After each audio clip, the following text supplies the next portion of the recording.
എല്ലാവർക്കും ചായ രുചി കലവറയിലേക്ക് ഒരിക്കൽ കൂടി സ്വാഗതം. ഇന്നത്തെ ഡിഷ് കുമ്പളങ്ങ കൊണ്ടുള്ള മോരുകറി.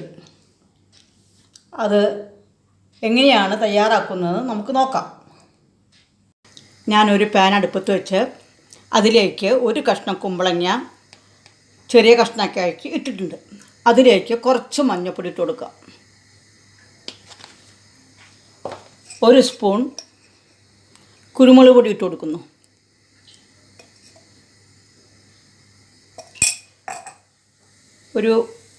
ഒരു ഗ്ലാസ് വെള്ളം ഒഴിച്ചു കൊടുക്കാം.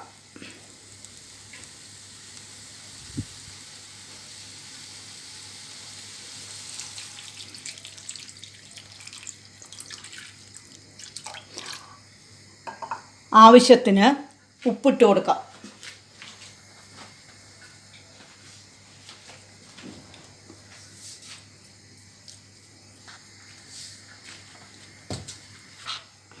ഇനി ഇത് നന്നായി ഇളക്കി മൂടി വെച്ച് വേവിക്കണം. ഏതാണ്ട് വെള്ളം വറ്റുന്നത് വരെ വേവിക്കണം. ഇനി നമുക്ക് തുറന്ന് നോക്കാം കുമ്പളങ്ങ വെന്തിട്ടുണ്ടോ എന്ന്.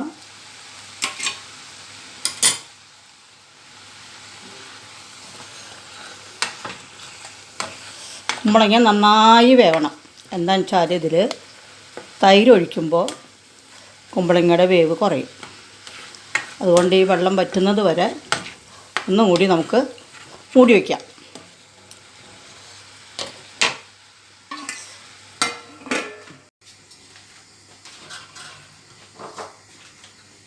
ഞാനൊരു മിക്സി വെച്ചിട്ടുണ്ട്. അതിലേക്ക് കുറച്ച് തേങ്ങ ഇട്ട് കൊടുക്കണം.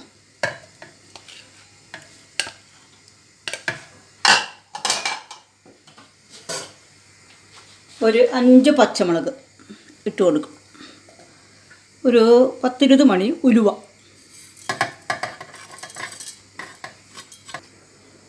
അതിലേക്ക് ആവശ്യത്തിന് വെള്ളം ഒഴിച്ച് കൊടുക്കുന്നു. ഇത് തേങ്ങ ഇട്ട് വെച്ച വെള്ളമാണ് ആ നിറം.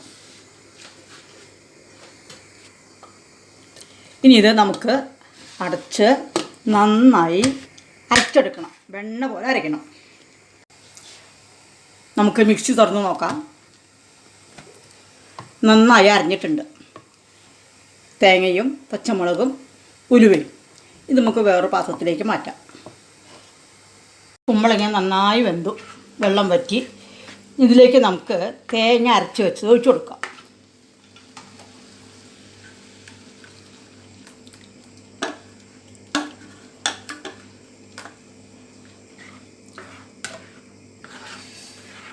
നന്നായി മിക്സ് ചെയ്ത് തേങ്ങ ഒന്ന് നന്നായി വേവണം.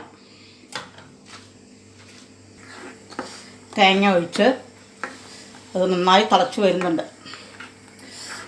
1 മിനിറ്റ് നേരം തിളച്ചതിന് ശേഷം നമുക്കിതിലേക്ക് തൈര് ഒഴിച്ച് കൊടുക്കാം. നന്നായി തിളയ്ക്കുന്നുണ്ട്.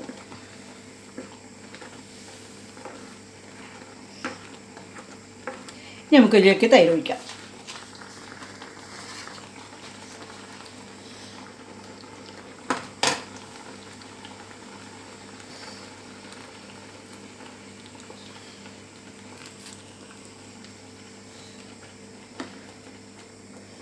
നന്നായി മിക്സ് ചെയ്യാം.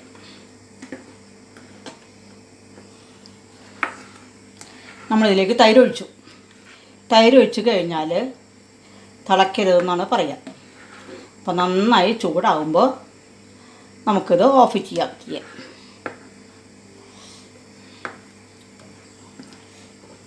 നമ്മളിതിലേക്ക് ഒഴിച്ച തൈര് നന്നായി ചൂടായി കഴിഞ്ഞു. ഇനി നമുക്കിത് ഓഫ് ചെയ്യാം.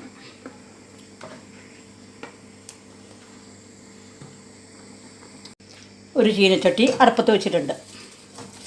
അത് ചൂടായി. ഇനി നമുക്ക് അതിലേക്ക് കുറച്ച് വെളിച്ചെണ്ണ ഒഴിച്ച് കൊടുക്കാം. മോരുകറിയല്ലേ, വെളിച്ചെണ്ണയാണ് നല്ലത്.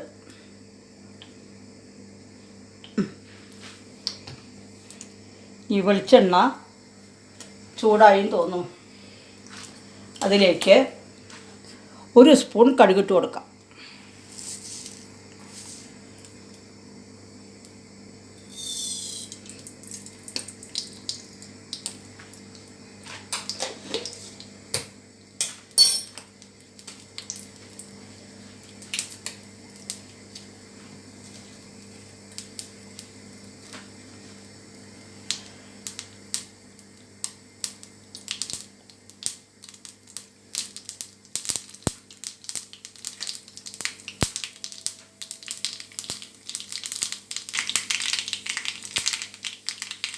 കടുക് പൊട്ടിക്കഴിഞ്ഞു.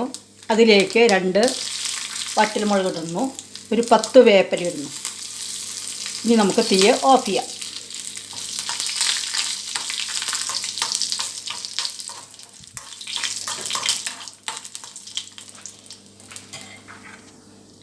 നമുക്കിത് നമ്മുടെ മോര് കറിയിലേക്ക് ഒഴിച്ചു കൊടുക്കാം.